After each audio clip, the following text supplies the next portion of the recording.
Santapan Harian Selasa 24 September 2024.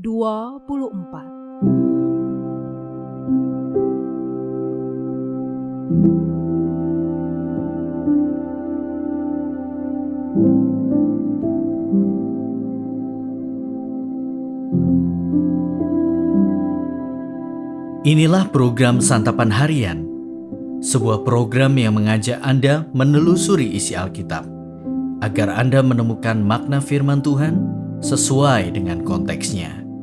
Santapan Harian tertuju bagi Anda yang ingin memiliki kehidupan rohani yang segar, kuat, dan sigap.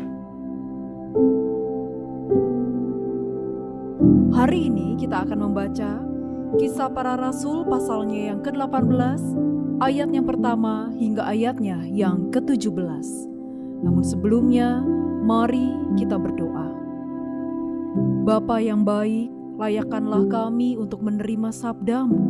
Di dalam nama Putra Tunggal-Mu, Yesus Kristus, kami memohon.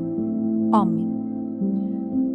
Kisah Para Rasul 18 ayat 1-17. Kemudian Paulus meninggalkan Athena lalu pergi ke Korintus. Di situ ia berjumpa dengan seorang Yahudi bernama Aquila yang berasal dari Pontus dan baru datang dari Italia, dan dengan Priscilla istrinya karena Kaisar Claudius telah memerintahkan supaya semua orang Yahudi meninggalkan Roma.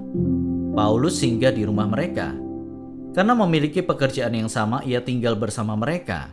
Mereka bekerja bersama-sama karena mereka sama-sama tukang kemah. Setiap hari Sabat, Paulus berbicara dalam rumah ibadat dan berusaha meyakinkan orang-orang Yahudi dan orang-orang Yunani. Ketika Silas dan Timotius datang dari Makedonia, Paulus mulai dengan sepenuhnya memberitakan firman dan bersaksi kepada orang-orang Yahudi bahwa Yesuslah Mesias. Ketika orang-orang itu melawan dia dan menghujat, ia mengebaskan debu dari pakaiannya dan berkata kepada mereka, "Biarlah darahmu tertumpah ke atas kepalamu sendiri. Aku bersih, tidak bersalah.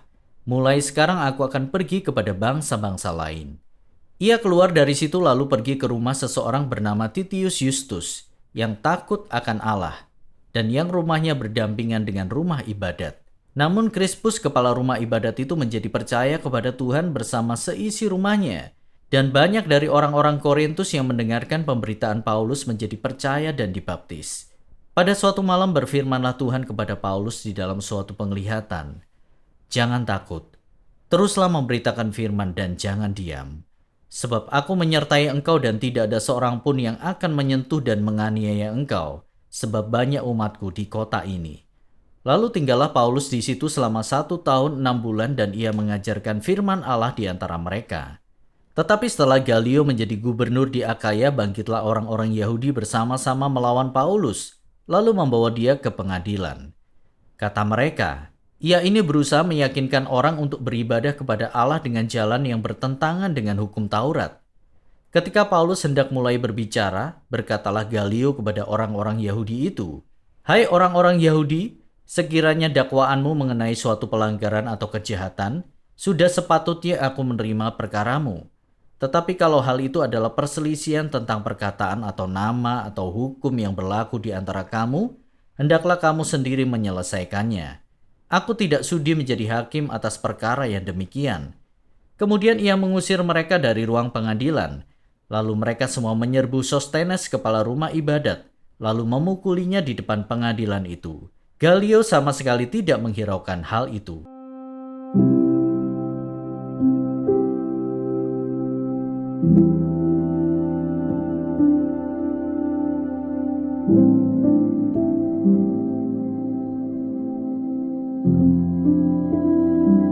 Sahabat Santapan Harian, pelayanan Paulus di Korintus menghasilkan iman percaya dari tokoh-tokoh penting masyarakat.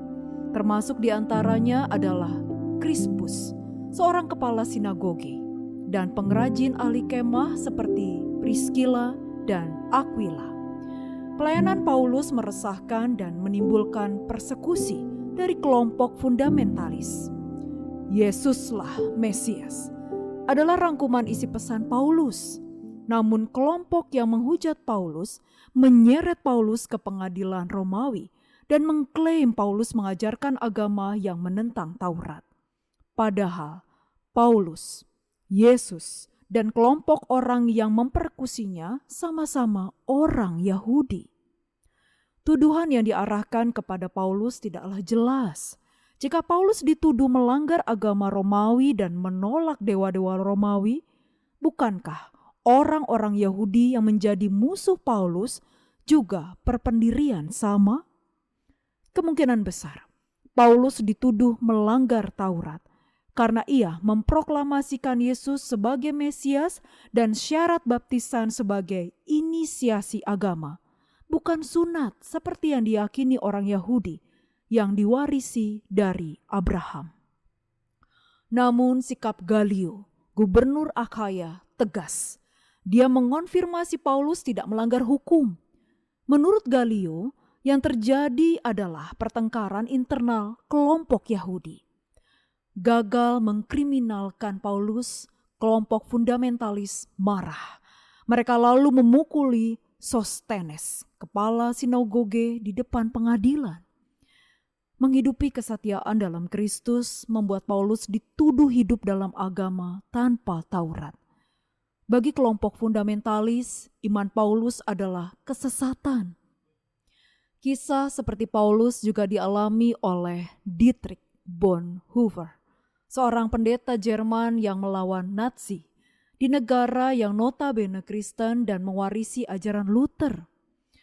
Bonhoeffer terpaksa membayangkan kekristenan tanpa agama ketika dijebloskan ke dalam penjara oleh Nazi dan akhirnya dihukum gantung. Membedakan iman yang sejati dan pola agama fundamentalis tidaklah mudah. Bahkan kekristenan juga tidak imun dari fundamentalis. Maka dari itu, sanggupkah kita beriman seperti Paulus? Mari kita berdoa. Kami milik-Mu ya Tuhan, seluruhnya dalam kasih dan kesetiaan, mengabdi sepenuhnya, berserah dalam sukacita, dan taat tanpa syarat kepadamu. Dalam Kristus Yesus, Sang Gembala yang agung, kami bersembah. Amin.